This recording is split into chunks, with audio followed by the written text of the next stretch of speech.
As a member of the debate team, jazz ensemble, and various sports teams, Dylan Black has had many opportunities to express himself. Academically, Dylan has expressed at a high level of academic achievement and success. I am confident that this Ben Franklin alum will be successful in all of his future endeavors as he moves beyond Lakeland High School. Please welcome our salutatorian, Dylan Black. Way to go,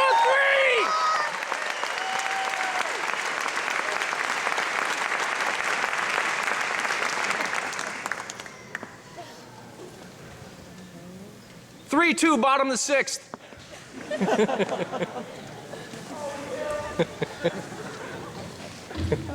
All right, good morning, everyone. Before we begin, I just want to remind everyone that the second collections day is for the new air conditioning, new turf field, and all the other amazing things Lakeland is installing right after we graduate.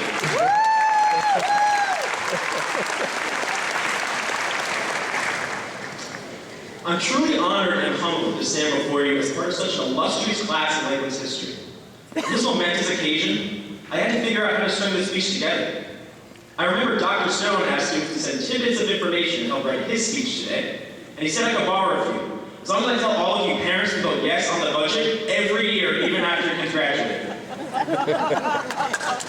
To be perfectly honest, though, this is a crazy time for all of us.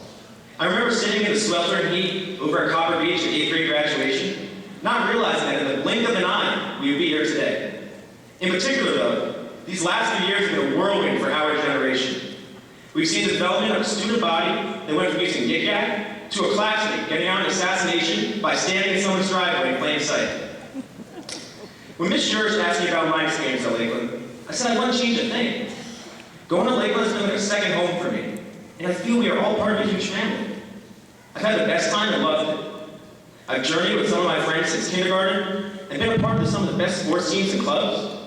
I've met the greatest people, and I'm honored to say I've gotten to know each of my classmates individually.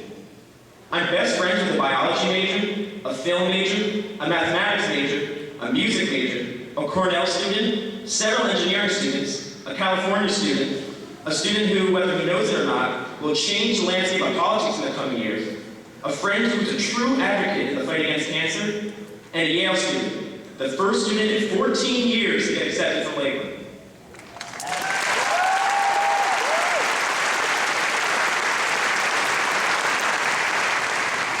They say that you are a reflection of those who surround you, and that must be a major reason why I'm standing here today.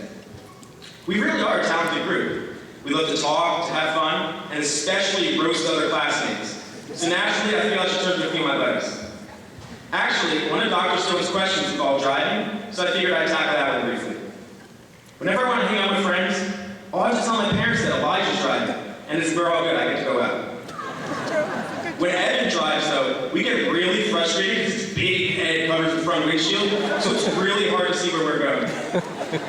Luckily, Jesse never has to drive, because he's busy hibernating with his Madden Ultimate Team or his Call of Duty fix, whatever monthly fad he's supposed to hash on. Once he runs out of Bob's, though, he comes out again, so I'm glad you made it here today. And our group of friends is extra special when it comes to driving, because we not only have Elijah as a designated safe driver, we have a designated worst driver, and that would be Dan. Seriously though, I love all you guys, and you know it. Except for that 1% that was rejected. I'd say it for him. To say I've learned about myself and others in the last 4 years would be an understatement.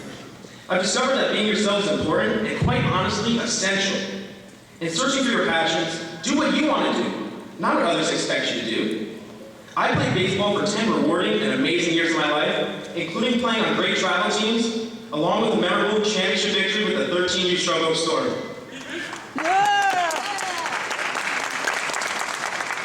But after an injury, I wanted to explore different avenues in my life, and that brought me away from baseball and closer to debate, jazz band, and various other extracurriculars.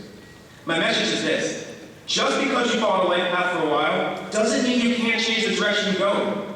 Embrace that inner nerd, that inner musician, that inner artist, that inner voice that you know is right, but is too scary to act on. You don't have to be right or have all the answers. You just need to ask the right questions. And the second part of that message screams out to our school and all schools around the nation, as well as the media. I challenge you to celebrate the greatest muscle we have, our brain. Continue to celebrate the sports with all the fanfare, but put athletics and academics on an equal footing. The coverage sports gets over academics is disheartening. Rarely do you open a newspaper and see intellectual pursuits. We never see students signing with universities who honor their effort with academic scholarships. Nor do we see work showcased in music, debate, the arts, etc. If you want a nation that can match up to others, treat each unique ability the same. Don't let our hard work fall by the wayside. As Ms. Lazinski said at the National Honor Society event, we are the generation that finally changed the world. Now let's take that momentum into the real world and show them what we, those of green and gold, can actually achieve. Now before I leave, I want to show some gratitude for some who have helped all of us get here today, and a few who have touched me personally.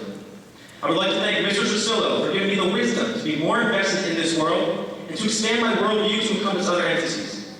To Ms. Lazinski, for helping shape me as a writer who can now see an issue in the world or in my life and be able to create words that hold a depth of meaning. To Mr. Meshes, who is here today, thank you for being a guiding light in my musical career and in my overall life. Your infectious attitude and passion are not only inspiring, but motivating as well. A thank you to Mr. Kowalski as well, who admirably filled the void Meshes left this year and helped lead the way to arguably the greatest concert I have ever performed in. Thank you, Ms. Jurish, for coming for every single one of our concerts and supporting the music department and all student endeavors. There are so many more of you, ranging from my elementary school up the ranks to middle school, and here at LHS, Mr. Hayes, Mr. Schaefer, Mr. Willis, who inspire me as well, but I'd be here all day if I mentioned your names. It is true, though, that Lakeland does have the greatest teachers and staff. Each one of you are committed to our success every day. In closing, I'd like to say that most of us never thank people closest to us who have truly had the greatest impact on our lives. For me, and so many of you, that would be my family. Thank you, Mom, for always making me your priority, for our long conversations, cooking together, and always being my #1 fan.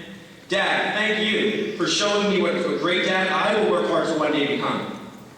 All your amazing years of coaching our teams and teaching me to be a true competitor really paid off. My brother Derek, my sports partner and best friend for life. My grandparents are also here today. My grandfather is a retired New York City lieutenant fireman who was stationed in Harlem for over 20 years. After 9/11, he put his uniform back on every day to attend funerals of his fallen brothers he never met. And to my grandmother,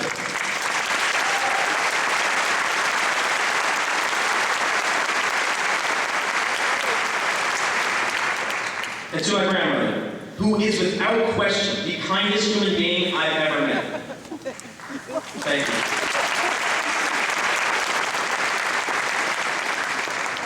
Let's not forget our relatives and friends marching.